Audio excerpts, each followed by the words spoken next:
I'm Logan Crawford, and right now on Spotlight, we're talking about the Vampiro Trilogy. It is written by medical professional Dr. Don Hill.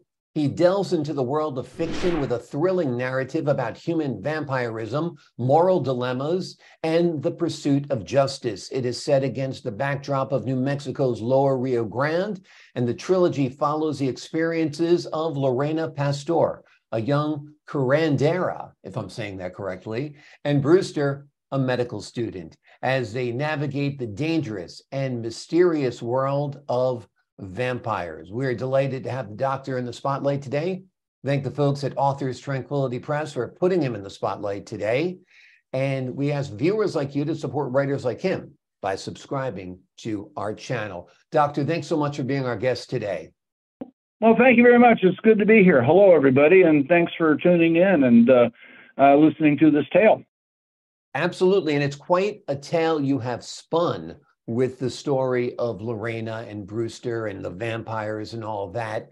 Tell us, what was your inspiration? Well, to be frank with you, I'm really not a big fan of the science fiction horror genre.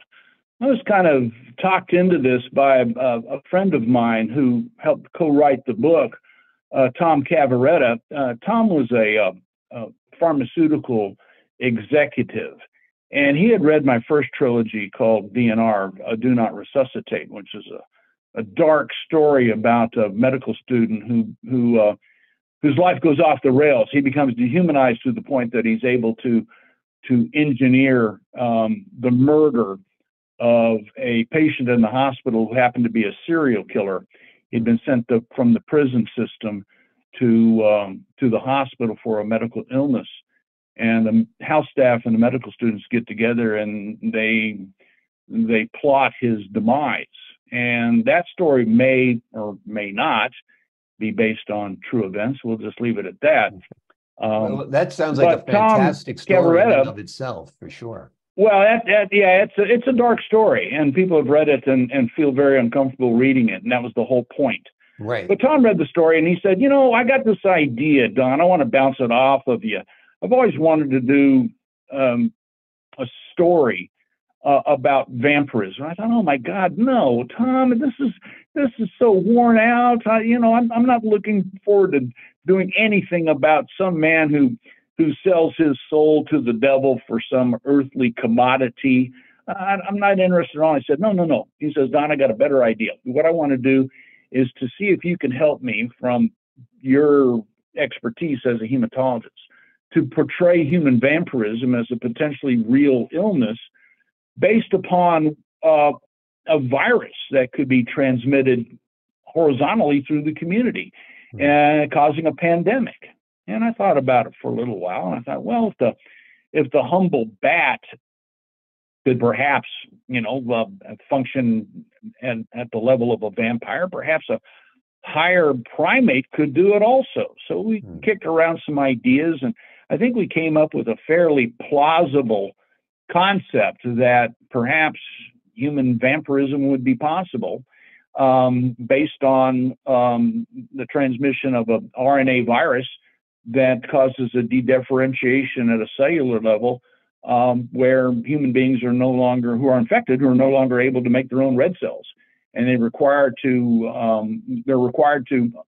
ingest hemoglobin from an alternate source, another living being.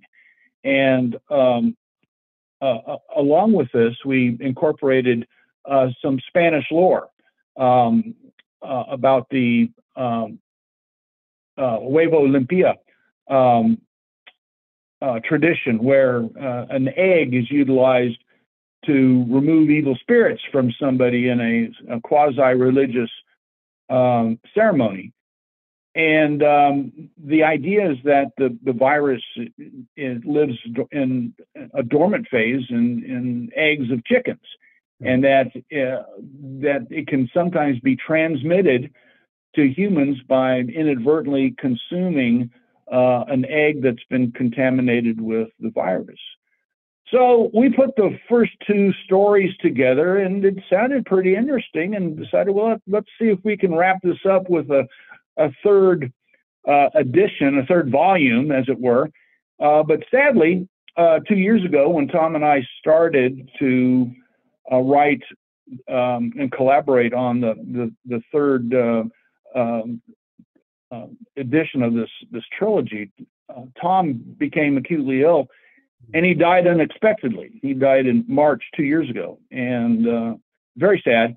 This was during the start of the COVID outbreak. Now, Tom wasn't like me at all. Tom was thin. He was 5 years younger.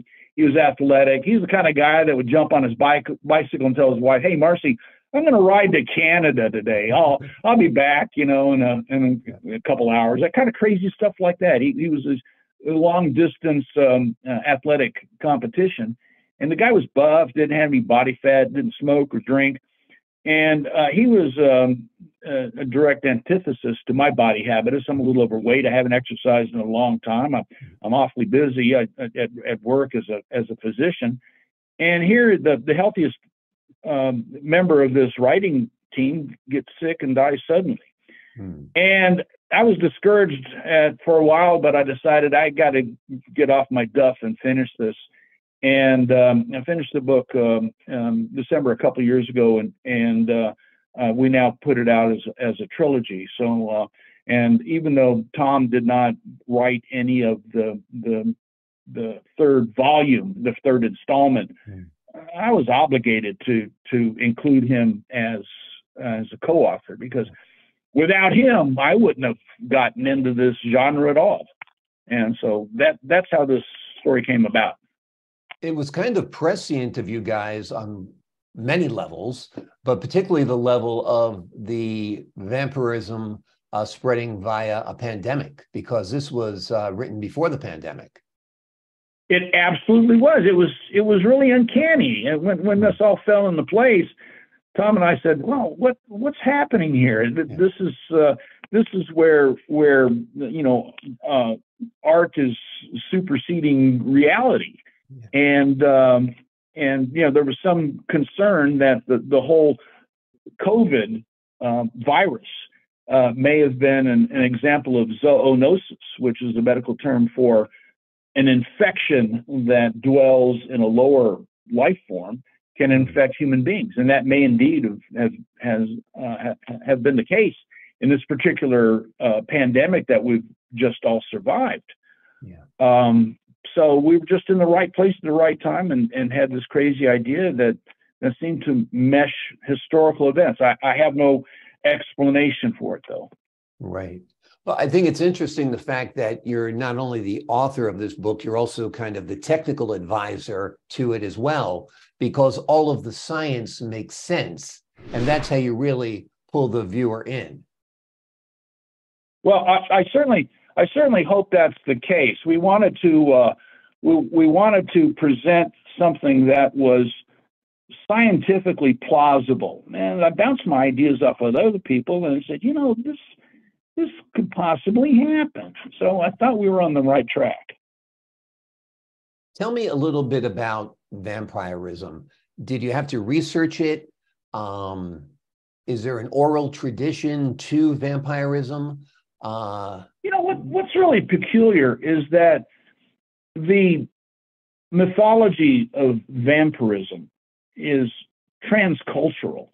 The ancient Mesoamericans, including the Aztec and the Maya, they believed that there was such a thing. In fact, they would bury their dead in what was called a cenote, a big open hole in the ground, and would put out what's called the Colima dog, which is to guard the hole, to make sure that what they put in it would not come back to life and prey upon the villagers. And the classic quote Bram Stoker unquote Dracula, of course, comes from Eastern Europe, from the Romania area, and Vlad Tepes, the brutal Romanian ruler, was the inspiration for Bram Stoker's original work of fiction, Dracula. but actually the tradition of creatures that escape the bonds of death and roam the countryside and prey on other human beings. That predated the Vlad Tepes character by centuries, if not thousands of years ago or more. And it's also a tradition amongst Asia in the Chinese population. They believe in creatures that can come back to the dead from the dead and prey upon human beings. Why is this such a universal thought amongst different cultures that weren't connected in any way? It's hard to explain, unless perhaps there may be some kind of element of truth to it. Why would such a dark phenomenon as a tradition exist in multiple cultures who had no contact with each other? It's inexplainable. Yeah, it is kind of a haunting question for sure. Is there a connection as well to the lower Rio Grande Valley? Well, we decided to base the story in New Mexico totally on the huevo limpia ceremony of using an egg to try and cleanse a person who is thought to be possessed by evil forces. The limpia ceremony dictates that once the egg is passed over a body or a person who's thought to be possessed by demonic forces, that under no circumstances should one eat the egg. It's buried in the backyard of a person's house in a specific ceremony. And since we had this idea that perhaps this was a virus that existed and transmitted from other lower life forms, it made sense to try and incorporate the huevo limpia ceremony into the vampire tale that we were weaving. And I think we did a pretty good job in combining something that is scientifically plausible with ethnic tradition, which meshed, I think, quite nicely in the story. And that's why we utilized the southwestern part of the United States, where curanderas or faith healers exist, and where the ceremony of cleansing souls, utilizing an egg in a quasi-religious ceremony, is well founded. Absolutely. And that brings us to Lorena Pastore, your heroine in the story. She's a curandera, correct? Yes, that is correct. Tell us a little bit about developing her as a character and why you decided to build the story around her. Well, for a long time, there's been criticism of our Western society that we do not appreciate the contributions that women make to the function of society. Mm-hmm. We thought, well, why don't we make the main protagonist in this story a woman? And it fell into a place that we decided to use a young woman in her early 30s to carry the banner. But in the story, the characters that we introduce, they evolve or they devolve along the way. Life changes people, and sometimes for the better and sometimes for the worse. And Lorena is a character who starts to take on a dark ambiance halfway through the story, when she believes, either rightly or wrongly, that she's the heir to the throne of the lost Maya culture, and which drives her down into the Yucatan Peninsula, where she proclaims to the remnants of the Maya people who are scattered amongst the forest that she is their leader. And she gets involved in some nefarious activity with dealings with the drug cartel and runs afoul of their favor. And that adds drama and incorporates, again, historical facts that currently one of the greatest threats to us as a country is the drug cartels that are south of the border that seem to have free access to our country now, and killing Americans by tens of thousands with the introduction of contaminated fentanyl. And we don't seem to have the power to stop it. And so Lorena, she starts out as a decent person with goals of that are actually quite noble, to care for the family that's under her charge. And throughout the story, she becomes a darker and more malevolent character. Yeah. Also in your book, you write about the victims of violent crimes coming together for vigilantism. Talk to me a little bit about that.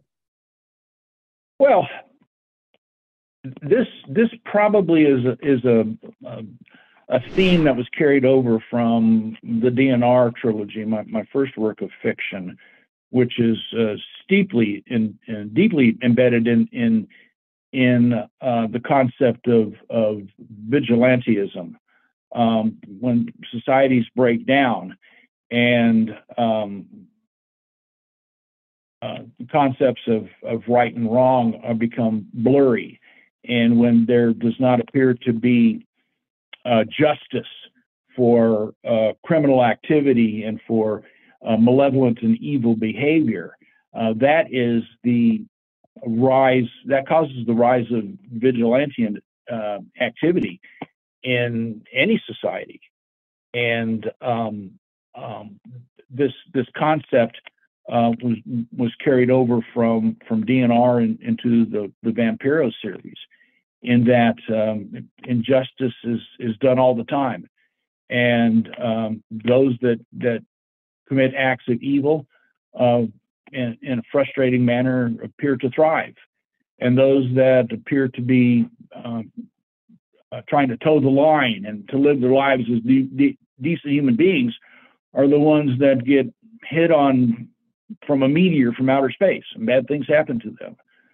So I think the incorporation of the element of vigilante activity was a bit cathartic for myself as a writer, and also for hopefully the reader, and for those who understand how the world really works. Do you feel like, particularly now in this era where crime seems to go unchecked, where prosecutors allow criminals to leave without being held on bail, that there's going to be a resurgence of popular culture phenomenons such as Dirty Harry or your book, where people kind of turn to vigilantism, at least in a popular culture form, as an outlet? I would not be surprised at all, to be frank. I kind of had that idea in the back of my head when I decided to use as a sub-theme to this work of fiction a component of vigilante activity. I know, as it was cathartic for me to write it, that others would probably get some sense of satisfaction that, at least at a fictional level, sometimes right prevails. Yeah. Absolutely. Well, it seems like we were in a similar time in the 70s and early 80s where crime was out of control. So that's what made Clint Eastwood a star. Go ahead, make my day, because people were so sick and tired of the crime having no consequences. Brewster also... Precisely. And see, as human beings, it's often said that if we don't understand history and don't appreciate it, it's repeated. Exactly. So I encounter folks who have no concept of what we are as a nation or what we've been through, about the sins that we committed in the past, but how we are still basically a a noble people who, by and large, try to do the right thing. I think that's lost on a lot of people in this more modern generation, and they don't understand that things cycle and they repeat themselves because times change, but human beings, we do not. Right. Exactly. I mean, it's also such a phenomenon. People live through it. You know, you remember what New York City was like before Giuliani was mayor. It was a mess. Absolutely. He came around and made it the safest city in America. It became like Disney World. And now it's a mess again because he followed and certain Giuliani principles was that are no longer ultimately followed. vilified for his efforts. Exactly. And vilified and perhaps prosecuted for his efforts, right? Right. Yeah. It's a crazy upside down world. And I think that's what's appealing to your books is the fact that it takes a look at a world gone out of control and the moral dilemmas that are involved there as well.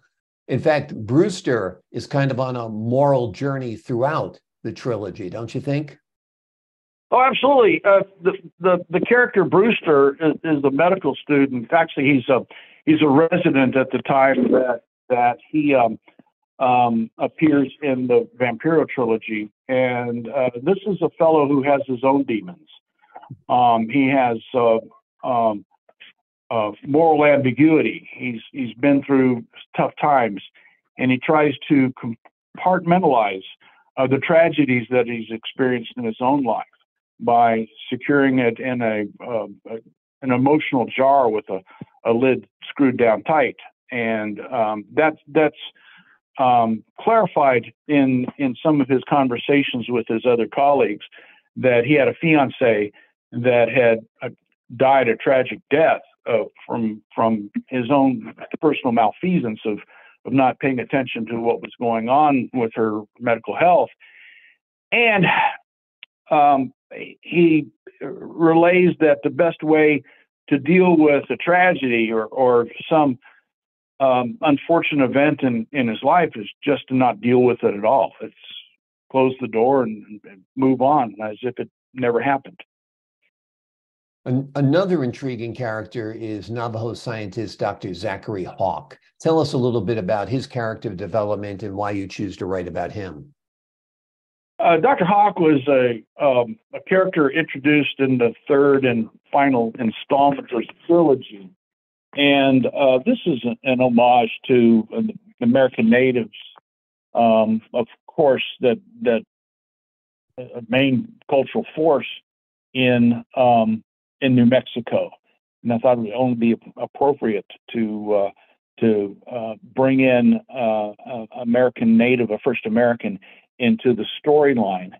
And his character was based upon a fellow that I knew years ago, some 30 years ago, when I actually was doing my residency and fellowship training at the University of New Mexico in Albuquerque. I met a fellow who was a research scientist who was 30 years old about at the time, so roughly my age. And he was an interesting character with an interesting life. And he inspired me. This individual inspired me to model my final character on Dr. Hawk. Mm-hmm. Now, Professor Hawk also has his dark side. He's portrayed as a fellow who's skirted ethical behavior on occasion. It's related in the story that he had once stolen an artifact at a archaeological dig, and he has his own motives that are egotistically based on what he wants out of life and what he wants to achieve. But he becomes a pivotal character when he and Lorena Pastore encounter each other, and their stories intertwined. And Hawk escapes the long arm of the law by going down to Mexico to escape justice here in this country for a misdeed he was involved with. And that's when his life intertwines with the other main protagonists in the story. Fascinating. I like it. I like that you use literal names for your characters. Pastore is a scientist and a healer. Hawk is literally a hawk. Of course.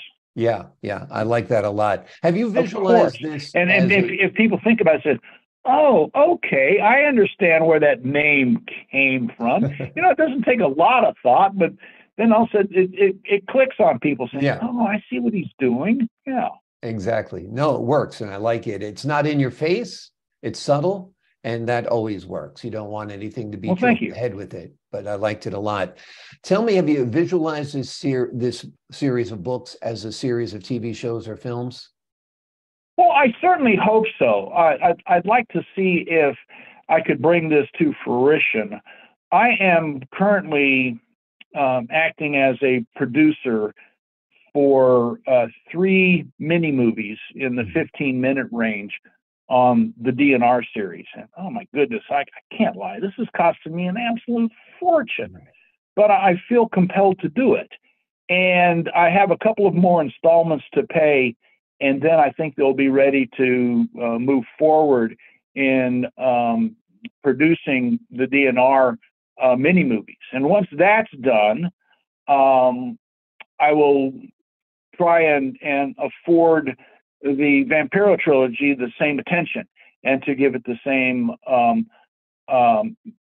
notice that it deserves. And so these mini movies, of course, will be shown at film festivals and the like, and hopefully it will attract the attention of a major production company or producer or director to have interest in the project and maybe take it on as a full-blown motion picture or a series or a television event. So that remains to be seen, but that's certainly my goal. Yeah, well, it's an attainable goal, I think, because the books of the Vampiro Trilogy are very fascinating, very real. And I think they can go head to head with any vampire series out there. Well, thank you. That's kind of you to say. Oh, my pleasure. My pleasure. Who would you cast? Let's say this book winds up in a top producer or director's hands and they want to make it a film, and they don't need you to produce your own short. They just want to go ahead and make a series. Who would play Dr. Lorena Pastore or Lorena Pastore? Oh, wow. It would need to be an Hispanic actress in her early 30s. Yeah. My thought about the whole thing in who would be cast as characters in this project, if this does indeed come to fruition, is to utilize relatively unknown and upcoming individuals. Yeah. There's lots of people in the movie industry and on TV that don't make anything at all for their efforts. They're living on a shoestring, budget, and only 1% of people that are consider themselves thespians or actors or actresses. That's a struggle. It's a calling for them to pursue this art, and I admire them that they're willing to sacrifice comfort and safety and a round the clock, well-paying job that offers them security for something that's nebulous and it might not ever happen. So whoever is cast, and I probably won't have any saying in casting at all, I would like to use novel actors and actresses that have not made it, and maybe this will be a break for them. I think that's great. It also kind of captures the audience's imagination. If you cast a Penelope Cruz or Jennifer Lopez, let's say, everybody has these preconceived notions about that person. But if you cast an unknown actor, yet a talented actor, I think you'd probably get your best result. To start out reading the Vampiro Trilogy, start with Volume 1. It is called The Nightcrawler Protocol. That's all you need to get started, because it'll suck you in quite literally and figuratively, and you will long to read volumes 2 and 3 as well. They're fantastic works. They are works rooted in legend, mythology, realism, actuality, and science. And it's a terrific combination, a compelling combination. Dr. Don Hill, thank you so much for joining us here today on Spotlight. I enjoyed chatting with you, and I hope the listeners will find the subject matter intriguing. Thank you very much. I think they will. It's been a fascinating conversation, so I appreciate your time. And to the folks at home, I'm Logan Crawford, thanking you for your time, this time until next time on Spotlight.